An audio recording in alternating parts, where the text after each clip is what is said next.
पर ज्यादा जानकारी के साथ उदयपुर से हमारे सहयोगी पंकज वैष्णव फोन लाइन पर हमारे साथ जुड़े हुए हैं। पंकज, डबल मर्डर का मामला है, क्या कुछ अपडेट सामने आ रही है? जी देखिए, उदयपुर जिला मुख्यालय से करीब 80 किलोमीटर दूर लसाड़िया के पास में एक गांव है छोटा सा टटारिया, उसके मालफला बस्ती में इस तरह की घटनाक्रम हुआ है और संभवतः इस बस्ती में इस तरह का पहला घटनाक्रम है जिसको लेकर ग्रामीणों में बड़ा आक्रोश और ऐसी स्थिति है कि ग्रामीण चिंतित है कि ऐसी घटना क्यों हुई, कैसे हुई। लेकिन बताया गया कि जो आरोपी है वो मानसिक बीमार है, जिसने अपने पड़ोस में ही रहने वाली वृद्धा और उसके बेटे को मौत की घाट उतार दिया है।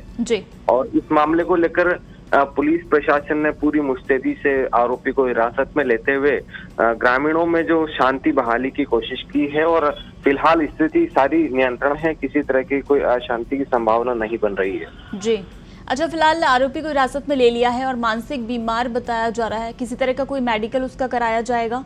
किस तरीके से पुलिस इस मामले में कार्रवाई कर रही है, या फिर बस्ती में जहां इस घटनाक्रम को अंजाम दिया गया उन लोगों ने कुछ बताया है इस मानसिक बीमार के बारे में? इसने क्या इससे पहले भी किसी तरह की कोई घटना इस तरह की हुई है वहाँ? जी बिल्कुल, इस घटना को लेकर जब आरोपी के बारे में पुलिस ने जांच पड़ताल की तो सामने आया कि यह आरोपी मानसिक बीमार है और इस तरह की घटनाएं वो पहले भी कर चुका है। परिवार के अपने ही लोगों पर वो हमला कर चुका है। हालांकि वो कितना इस मानसिक विक्षिप्त है, कितनी उसको तकलीफ है, इसको लेकर फिलहाल मेडिकल जांच के लिए पुलिस प्रयास कर रही है और आगे इस मामले में और किस तरह से अनुसंधान हो सकता है उसके लिए उच्चाधिकारियों से भी चर्चा की जा रही है। जी, तो जिस तरीके से माँ और बेटे की उसने हत्या की है, क्या कुछ और निकलकर सामने आ रहा है कि वजह क्या रही थी? किसी तरह की कोई बहस आपसी हुई थी या सिर्फ मानसिक बीमार था और उसने अचानक से कुल्हाड़ी से वार कर दिया?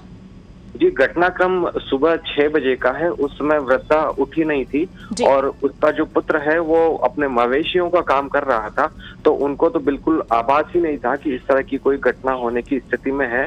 और मानसिक बीमार जो व्यक्ति आरोपी है वो कुल्हाड़ी लेके आया और सोई हुई वृद्धा के ऊपर ही उसने सिर पर कुल्हाड़ी से वार किया। तो वृद्धा तो सोई हुई थी तो वो उठ भी नहीं पाई और जब आरोपी भागते हुए निकल रहा था उसी दौरान वृद्धा का पुत्र उसके सामने मिल गया, तो उसने उस पर भी कुल्हाड़ी से वार किया तो उसकी भी मौत हो गई।